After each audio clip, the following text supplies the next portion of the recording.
Good morning and welcome back to the St. Petersburg Science Festival. My name is Allison Garrett and I am on the steering committee for the festival, and I also work for NOAA, the National Oceanic and Atmospheric Administration, and we are so happy you are with us live from the festival this morning. I'm not going to waste any time because this next presentation looks fun. I'm going to turn it over to Avery at the Clearwater Marine Aquarium to talk to us this morning about what else?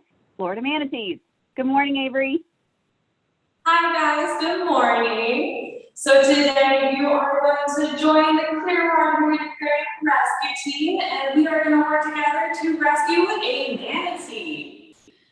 But before we begin, let's learn a couple of things about manatee anatomy. So we're going to play a quick game. So what's going to happen is I'm going to point to a specific part of the manatee. In your own classrooms, you can go ahead and try and shout out the answers, and then I'll give you a couple seconds, and I'm going to put it all on the board, and you can see if you're right.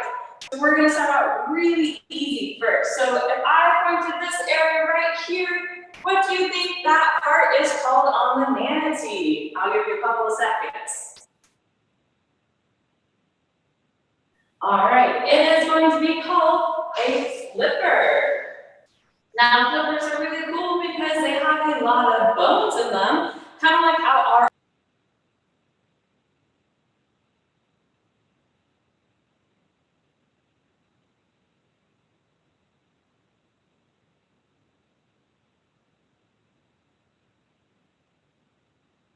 to this area right here. What do you think this area is called on the manatee? I'll give you a couple seconds again.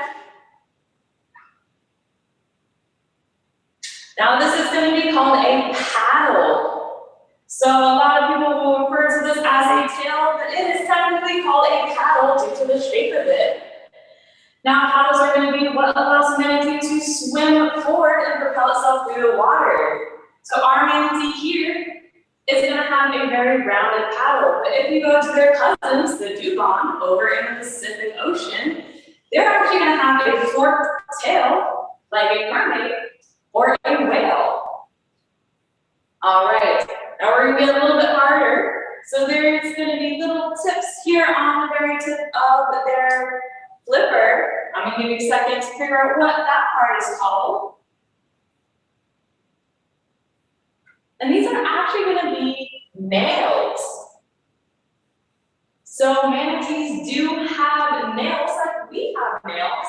And these nails are actually going to look a lot like an elephant's nails that they have on their feet. And that's because elephants and manatees are very closely related. So that's another really fun fact. Now we're going to move on to something a little bit harder. Once again, there is going to be a spot on their belly. And I'm going to give you a second to guess what that is called. All right, that's going to be called their umbilicus. So that's going to be kind of like our belly button because manatees are marine mammals. So a mammal is going to be any animal that has hair or fur. They're going to give live birth, and they're going to produce their own body temperature. So by having a live birth, a lot of the mammals have a belly button. So just like you have a belly button, manatees can have a belly button too. Now, they're going to have very special teeth. It's going to be really tricky, but I'm going to get you to guess what kind of teeth they have. All right, these are going to be called marching molars. So manatees really only eat seagrass, so they don't really need canine teeth like we do, or really sharp teeth like a dolphin has. Instead, they're going to use only molars to make sure they have a good job of crushing up that seagrass. But seagrass grows in sand, so a lot of times when they pull up seagrass, they pull up sand with the seagrass. And if they kind of grind out on sand, that causes a lot of damage to their teeth. So they've developed a really cool adaptation where they have what's called marching molars, meaning that they have molars growing in their backs and their mouth. They're going to continuously march forward to the front of their mouth, pushing out the old molars. So this allows them to continue eating seagrass with sand without any real harm to themselves, which is pretty cool. Now this next one is going to be rather difficult once again. So they have very furry nostrils with a very special kind of hair. So guess what that hair is called? And it's going to be vibrissae. So vibrissae are kind of like whiskers on cats and dogs, but they're going to be even more sensitive. Now they have around 2,000 vibrissae on their face alone. And this allows them to feel what they're eating and their surroundings while they're eating it, which is pretty cool. Now, manatees have a lot of hair going down the rest of their bodies, but this hair is not necessarily going to be as similar as the vibrissae, but it does allow them to feel any movement in the water, kind of like fish in lateral lines. So the next part is going to be a little bit easier. They have openings on their nostrils. I'm going to let you guys guess what these are called. These are going to be called nares. So just like I said before, they're going to be kind of like nostrils. So they're going to use these nares to go up to the surface of the water and breathe in really deep breaths from the air. And then these nostrils have very special palates that close them up really nice and tight. So when they submerge back down in the water, they don't breathe in any water, which is really cool. Now, this one's going to be a little bit easier. What part of the body do you think these are? They're going to be eyes. So manatees have eyes just like you and me. And they can actually see pretty well. They can see colors ranging around blue to green and even gray. So kind of like a dog's vision. Now, just like we have some people who are farsighted or nearsighted, manatees are thought to also have these sight issues as well. Now, the very last one is going to be a little hard to guess, but I'm going to have to guess it. There's going to be little openings on the sides of their face. I'm going to let you guys guess what that is. And that's going to be their ear openings. So manatees can hear pretty well, just like you and me. But instead of having outside ear vesicles like ours, they're just going to have little slits on the sides of their face that allows them to hear things. Now this makes them very streamlined, allowing it easier for them to swim through the water. All right, so you guys did a really good job about learning manatee anatomy. I think we are ready to move on to a stranded manatee. But before we do that, let's go ahead and talk about what exactly a stranded is.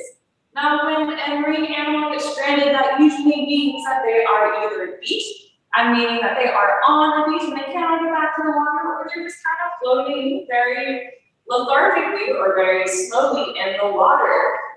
Now, when an animal strands, this is because it's probably either really, really sick or very injured. So that's why we ask you, if you see a stranded animal, to never push it back into the water, because that could do a lot of damage to the animal. Instead, what you're going to do is you're going to call your rescue team in your county to come help them out. So that can either be Clearwater Marine Aquarium or even FWC. So now that we understand what a stranding is, let's go ahead and talk about how we're going to rescue a stranded animal. So you guys are going to join me in rescuing Dusty here, but unfortunately Dusty got himself stranded on a beach. Now, it looks like Dusty is pretty small for a manatee, meaning that he could be pretty young. And since Dusty doesn't really understand English like we do, he's probably very, very scared. So when we have our volunteers and rescue team come approach the animals, we're going to approach them very, very slowly so that the animal will remain nice and calm. So you normally have a very large team helping us, but right now it's going to be me and Megan helping rescue Dusty here. So once we approach the manatee, we're going to make sure a couple of things. We're going to make sure he is breathing, and we're going to also make sure that there are not a whole lot of people coming up really close, because Dusty here is still a wild animal. So we want the general public to stay further away. Now we'll have some teams going out and talking to them about what we're doing so they understand, but we don't want them getting too close because that could hurt the animal and themselves. So now that we have approached Dusty here, we need to make sure that Dusty is okay, but we can't do that if Dusty's fucking around a lot. So Megan and I here are gonna go ahead and we're spraying the manatee. So we do this very, very carefully. What's gonna happen is normally we have two people on either side of the manatee, pushing our knees a little further into it to make sure that it is staying still. And then we're gonna have about 4 people on that paddle there. And what they're gonna do is they're gonna bend down and pull it down nice and tight. Now this is probably gonna be the strongest part of the manatee. Now manatees may look very slow and not that strong, but believe me, they can pack a punch. So these people, it's really, really important that they stay on this paddle. So once we have this manatee restrained, the next thing we need to keep in mind though, is if it's really sunny out in Florida like it usually is, and it's really hot, we don't want Dusty to get sunburned. We want to protect the skin here. So what we do is we have a lot of our volunteers get water bottles or spray bottles. There we go. And we make sure that we just constantly spray down the skin to make sure it's staying nice and damp. But if it's a really, really cold and windy day, we don't want Dusty here to get very cold because that can actually cause hypothermia in them. So what's going to happen instead is we're going to get a blanket and cover Dusty and make sure that he's staying nice and warm. Now this is to help regulate their body temperatures. So once that happens and we have the animal nice and restrained, we're going to go ahead and get our special observations to come in and fill out what's called an ethogram. Would you mind putting an ethogram on the table showing our guests? So an ethogram is going to tell us how many breaths the manatee is taking. It's going to show us how many breaths the manatee is taking and what kind of behavior the manatee is exhibiting during this time. So a manatee will take a breath almost. All right, so manatee will take a breath probably around 17 times every 5 minutes. So if the manatee is taking about 3 breaths per minute, that means that Dustin here is having a pretty normal respiration. So that's really good. We want him to continue breathing like he normally would. So now that we have those observations filled out, we can go ahead and get our vet team in to do what's called a field examination to make sure that Dustin here is nice and healthy and he didn't get stranded because he was very sick. So what they're going to do is they're going to listen to their heartbeats. So just like us, manatees have a heartbeat and a heart that they use to push blood through their bodies. So Megan here is going to be our veterinarian. And she's going to go ahead and listen to Dusty's heartbeat.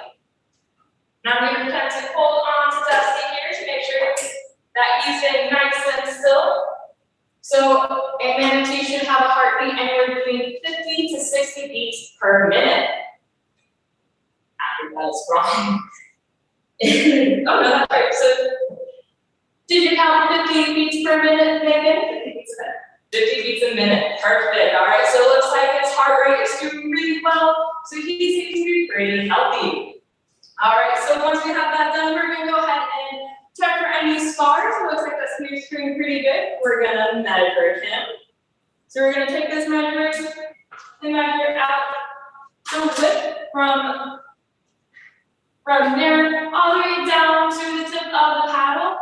So an adult manatee averages around 11 feet long. But Dusty here looks like he's only about 3 to 4 feet long, so he's still pretty small. So we're going to say that he is a cat. So now that we have that done, we're going to go ahead and check for any pit tags. So what these are like tiny microchips that are planted in the animal if they are part of our research study, which allows us to track them. How do your animals have a microchip in them?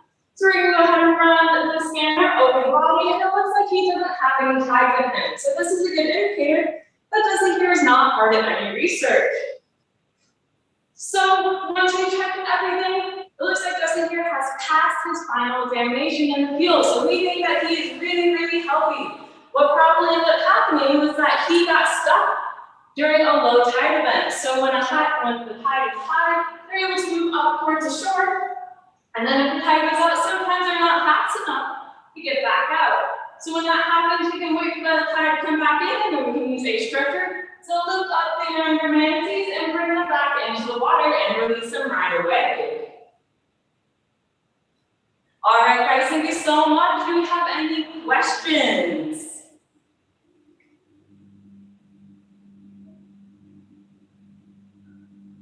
I am looking, but I don't see any yet. Don't forget schools. The students can ask questions. They can submit them right there where you are. So if we have any questions coming in from the students about manatees, you learned a lot about their anatomy, about what it takes to rescue them and save them, please submit your questions so that we can ask this team of experts. And for those of you who don't know, Clearwater, Florida is a hop, skip, and jump away from St. Petersburg. So if you ever get a chance to go over there and check it out, you should. Lots of experiences, lots to see, and then you get to meet this great staff, Caitlin and Avery. Thank you so much. Well, we're going to wait for some questions. We're going to see if we can get some coming in here. We're waiting for some to come in through the chat right now.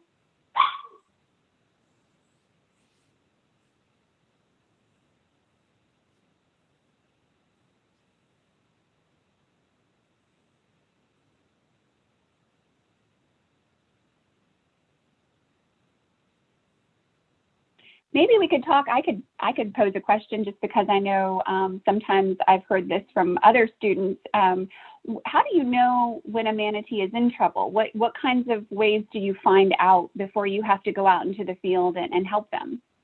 That's a really good question. So a lot of times manatees, if they're out of the water pretty far away, that's a really good indicator that they're not doing so hot. So that's a pretty good reason to go ahead and call Clearwater Marine Aquarium.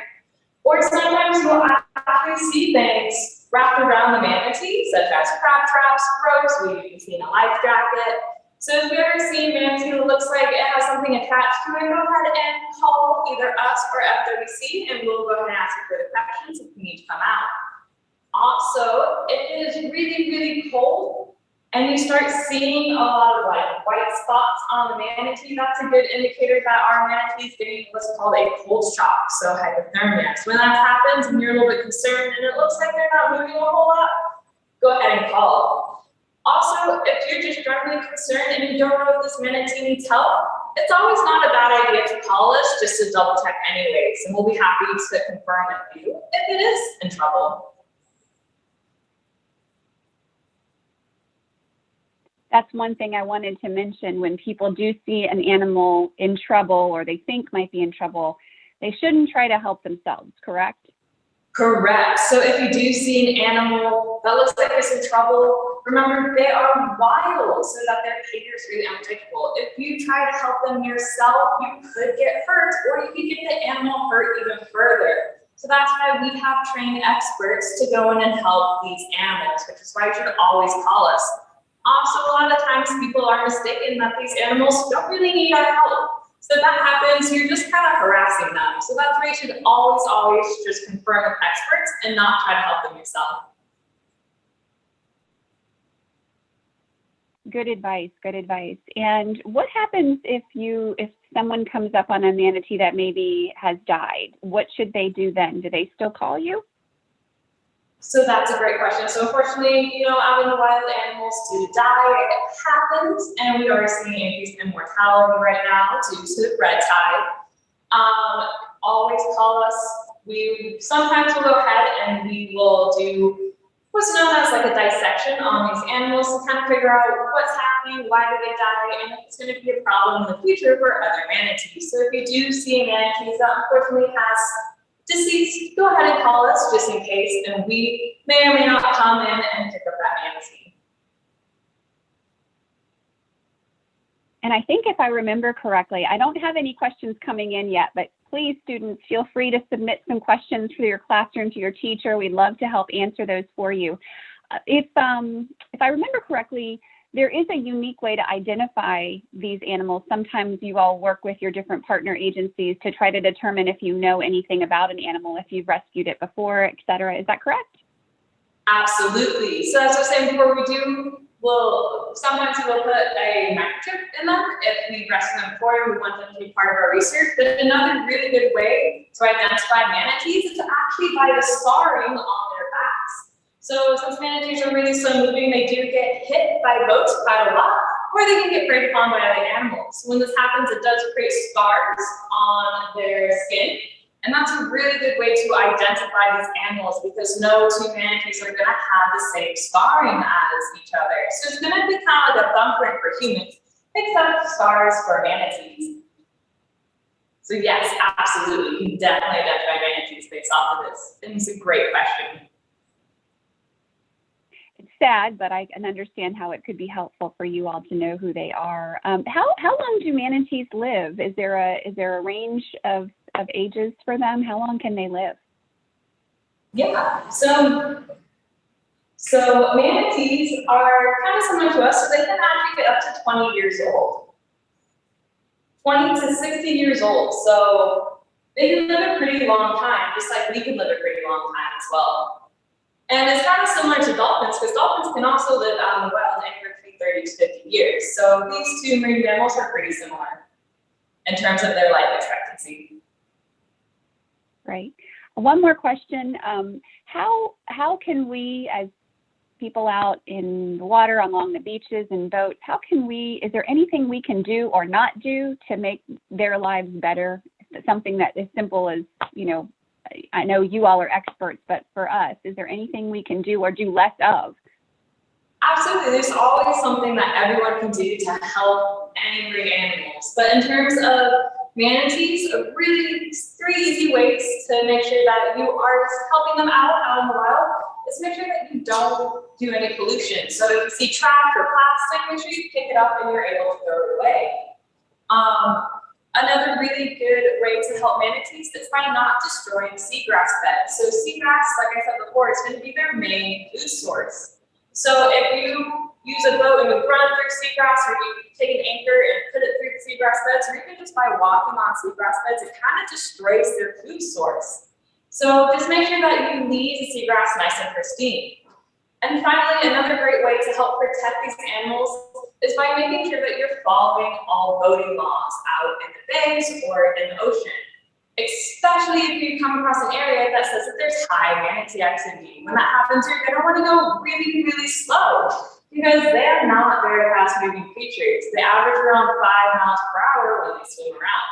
They can maybe get up to 15 miles per hour in very short spurts, but that doesn't happen very often. So if you're in a boat, make sure that you go really slow and maybe have someone be the designated manatee spotter.